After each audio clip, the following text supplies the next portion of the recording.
Kenapa Bapak menjadi pemalu, peragu, dan kelihatan takut? Gila Bapak ini, Pak. Lalu kami di DPR ini, Pak, tidak ada yang bisa kami lakukan untuk rakyat. Saya kira di sini orang-orang pintar semuanya. Saya tambah sedikit, jabatan itu tidak dibawa mati, Pak. Nggak jelas ini, Pak. Oh, Bapak ini rugi karyawan perhutani punya ketua kayak gini. Ganti sama Pak Darori itu. Masa kita duduk enak di sini ruang AC, Pak? Makan enak, Pak. Kita nggak mikirkan itu. Rakyat di desa itu makan susah. Rumahnya nggak jelas, Pak. Pencariannya nggak jelas, Pak. Kita harus tanggung jawab itu, Pak. Dunia akhirat itu, Pak. Datang ke sini Bapak malah pelengok. Bapak mudah jadi pimpinannya. Malu saya lihatnya.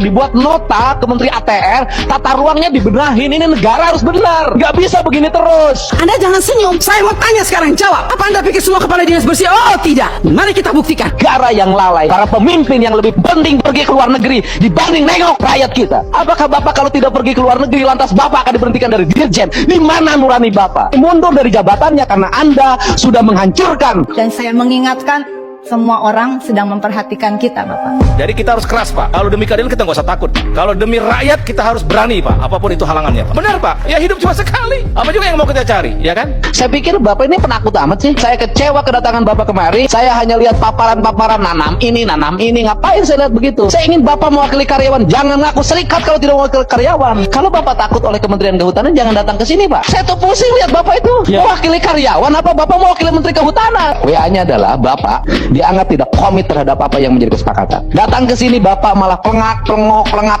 Bapak mudah jadi pimpinannya. Malu saya lihatnya. Perbaiki, Pak. Gabah di petani 7.000. Bapak bohong. Bapak tahu yang viral di media sosial. Bapak punya TikTok tidak? Punya Facebook tidak? Rakyat kita menjerit, Pak. Mereka bilang bahwa harga mahal beras di toko-toko, pasar-pasar. Tapi gabah kami dibeli paling mahal Rp5.000. Apa gunanya Bulog, Pak? Lalu kami di DPR ini, Pak, tidak ada yang bisa kami lakukan untuk rakyat. Bapak Ibu ini kan orang-orang pintar setahunya saya di Kemendikbud. Orang-orang berpendidikan. Kok bisa salah mengambil kebijakan? Tolong Ibu, saya minta Pak Pimpinan, kita berikan rekomendasi kepada KPK. Periksa, nggak usah tambah anggaran kalau memang banyak korupsi uang negara habis. Bukan untuk rakyat. Mana keadilan sosial bagi seluruh rakyat Indonesia, Pak Menteri? Saya sangat kecewa. Perhatikan dong operator sekolah. Perhatikan kepala sekolah. Perhatikan dinas. Jangan hanya urus yang besar-besar triliunan, tapi begitu sampai di bawah tidak pernah diperhatikan.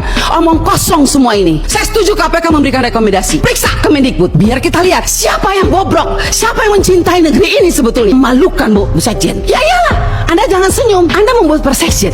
Demikian. Saya mau tanya sekarang, jawab. Apa Anda pikir semua kepala dinas bersih? Oh tidak. Mau? Kita turun, kita buktikan, kita tanya jangan sama kepala dinas. Tanya sama penerima PIP. Itu baru bisa jawab jawabannya. Kalau Anda hanya turun hanya di dinas, semua jawabannya bagus.